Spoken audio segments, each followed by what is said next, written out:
Peter Obi has once again sparked conversations across Nigeria with his strong message on the importance of holding on to your PVC, especially as talks of vote rigging continue to dominate. This discussion is already trending, and we need to break it down right here on the Big Gist today. Let's dive into the video. Good morning to everyone out there watching. Thank you all for starting your day with us. So we start what's trending today with the new message from 2023 Labour Party presidential candidate Peter Obi, where he says Nigeria's future can be unlocked with just 3 letters, your PVC.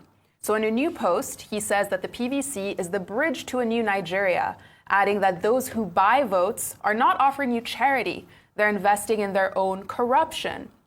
And in a new message out within just the last hour or so, he says that those who sell votes are not innocent either. When you exchange your ballot for money or material gain, you're not just selling a vote, you are selling your future.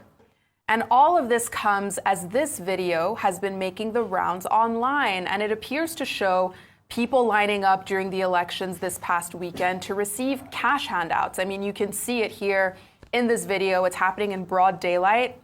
You even have some officers helping people line up in order to get the money. And this video reportedly took place in Kano. So I'll start with you, Ayo, because I know everyone here at this table has been having a lot of conversations around the conduct of this Saturday's by-election. So what's your reaction in the context of what we just saw in this video too, and the statement from Peter Obi? Spot on. Yesterday, he made the statement, or he put up this post yesterday morning. If not, I'd accuse him of stealing Dr. Bati's comments yesterday. Well, I mean, both absolutely correct. And I think a deeper conversation we should be having around vote buying should be an education of the electorate to understand the consequence or the opportunity cost of them selling their votes, which he stated in his post. I totally agree with what he said. And he said this ahead of continuous voter registration that started. I believe he kicked off today and will be going on for a few more weeks. INEC has launched that online pre-registration has started, and this is just to raise that awareness as well. Apparently, the uptake has been very impressive, and most of the people who have registered for their PVCs are young people.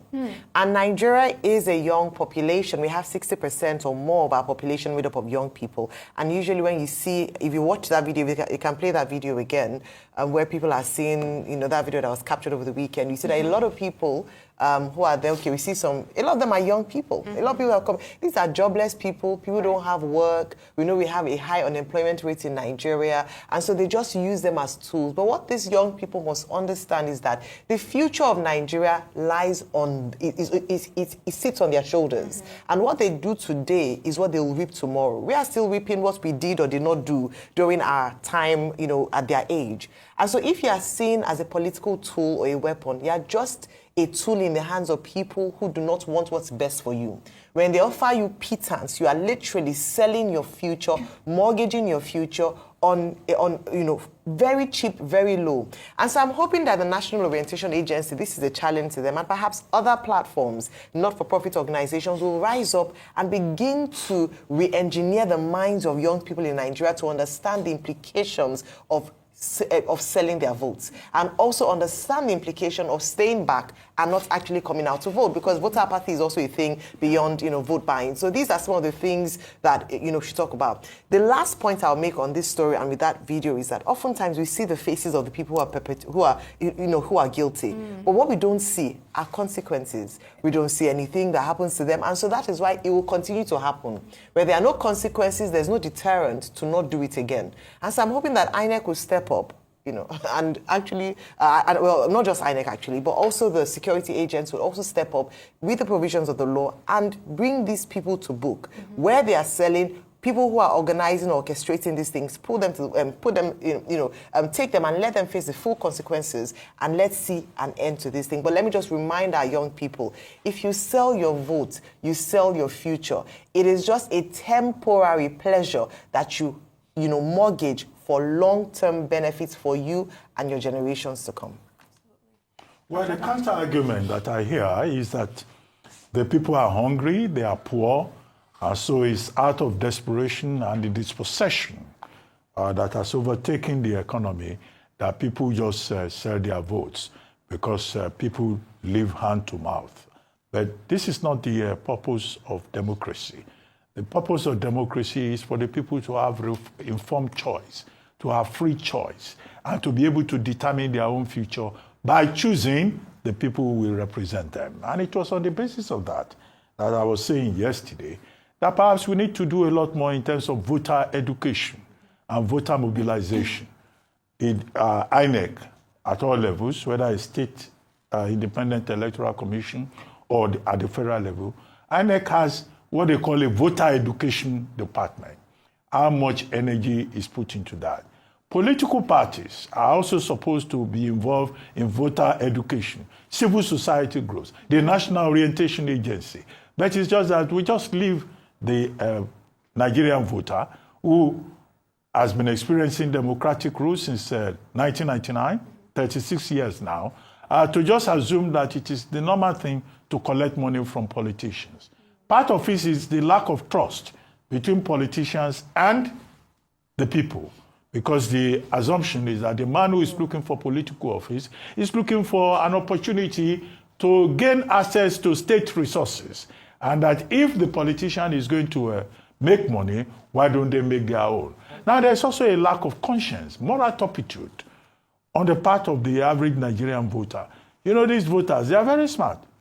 If you go to them, you are talking about we will build schools, nobody wants to listen to all those highfalutin things about what you want to do. They will say, look, give us money. And they will collect from, if there are 10 political parties on the ballot, they will collect from all of them and then decide at the end of the day that is the highest bidder that is the most serious person. So you have, a voting process, a leadership selection process that is not based on merit, that is not based on proper education and enlightenment of the people. Therefore, I think Mr. Peter Obi is very right to remind the people again that, look, when you collect small money and you vote, it's your future that you are joking with. Because the same politician who has had to sell a house or sell his vehicle to come and give you money that will take you maybe 2 days, when he gets to office, he wants to recoup his investment. Right. If he's lucky to have won the election. So I think we cannot get tired of reminding the people again and again that you do not sell your votes. The other issue about money being distributed in Kano. It wasn't only in Kano.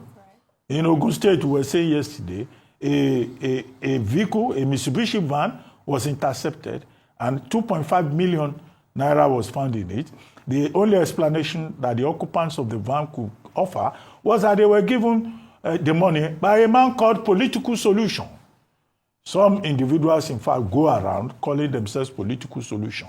And the only solution they have is to corrupt the system, the process, and give money to persons. Mm-hmm. As to the point made by Ayo about electoral offenders, in fact, even INEC has had to push for the establishment of a national independent commission on electoral offenses, National Electoral Offenses Commission.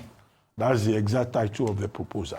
So that INEC directly will have powers to prosecute. But what happens? When INEC even has a case and there has been an arrest, these offenders are handed over to the police for prosecution. How many persons have we seen being prosecuted? Because it's a skewed culture that we have. Godfathers, the principals, because those people who distribute money, they are agents. They have principals. They are the ones who will go to the same police station and rescue them. They are the ones who will further empower the thugs. This is a country where we have seen confirmed thugs occupying important positions of authority in the corridors of power. And I keep saying that one of these days, we will have a proper thug with a track record of violence emerge either as a senator or as a member of House of Reps or as even the governor of a state. That is what we have to correct. And that is why we keep arguing that the best legacy that President Bola Ahmed Tinubu can leave behind is a transparent electoral system that has integrity. It should not just be about power. It should be making sure that the people of Nigeria can make informed choice. Right. Okay. Absolutely. I'd like to comment of on this course. story because I think this is one of the most important stories. So, the truth of the matter is this. Again, culture will eat strategy for breakfast. If I'm to get a coin for how many times I've said that, I'll be a billionaire probably by now. So it's a multifaceted problem, and I want to take them in many dimensions. Number one, yes, Peter Obi says PVC is important. I think it's not as important as electoral reform. And I'd like to repeat here that if we don't get electoral reforms passed, make IREF justiciable, make the use of beavers, make all the technology that will make elections safe, all right? And be able to look at the electoral laws in such a way that as we speak today, do you know that if there's any infraction, like certificate palaver against an opponent, once the opponent passed the primaries of his party, other political parties cannot sue him based on it. It has to be the people that he contested in the primary with. Once you don't change those laws and get a holistic electoral reform, forget 2027. I will be here after the elections and I will remind you that I said it. Record today's dates down. So we'll be joking, number one. Number two, we talk about money in politics. How are we not going to have money in politics? See, people that are being given bribe of 20,000 naira to vote for them, in fact, they are being cheated. In this last election, I got empirical facts that they gave some people 20,000. The people that were sharing the money gave the people 10,000. So they even cut the money in half. So cheater, they cheat cheater. They are all cheating them. So it's a value chain of cheating. And the voters too, that go to like 2, 3, or 4 different political and collect the same money. At the end of the day, what do you collect? You collect less than 50,000 on an election day. That 50,000, maybe you cook your pot of soup a couple of times. It's all over. Then you have to deal with someone that is so corrupt that will steal times 10 of the money he has given you. So in the value chain, you that collected the money are the biggest fool. Because you are being cheated. It's not the amount that the politician release that gets to you in the end. How do you want elections to be seen when, till today, INEC has not ever implemented the laws as regards how much you can spend per election? All political parties have crossed that spending threshold one way or the other. Has INEC been able to implement and bring them to book? No. How will you want to remove money from election where the barrier to getting a party ticket for presidential election is over 100 million? Yeah. So I would like to propose some solutions. You can say I'm very radical.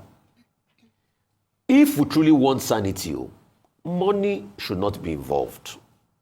But the political parties will argue and say, Rufai, no, there must be money involved. How are we going to run the elections? The money we'll take, we'll use to run the election. Fine. Like it's the political party that put money down. In the end, it's the funders that put money down. Mm-hmm. Please. So when they say we have to run the election, it's not true. Because it was when we started fighting with the PDP that we know that the same money that they collected for primaries were siphoned. Mm-hmm. And he said those things. I would like a case where we have a proper vetting process that includes the criminal records of anybody that wants to vie for presidency. It's not about collecting money from them. An independent panel that will be able to screen based on their criminal records and antecedents. Let's see if they will truly prize screening. But that's if they don't even bribe those that are on the screening panel with money. So you can see that I'm giving a point, I'm countering it. It shows that these decadents have gone in deep into the system. So it's an holistic reform we have. Mm-hmm. But the quickest way, apart from PVC, is the electoral reform. If you don't fix those electoral reforms and judicial reform, because even when you fix electoral reform, when you get to the judiciary, it's another one. So if you don't fix those two, electoral reforms, and you are wasting your time. The 2027 election might even be worse than the 2023 election.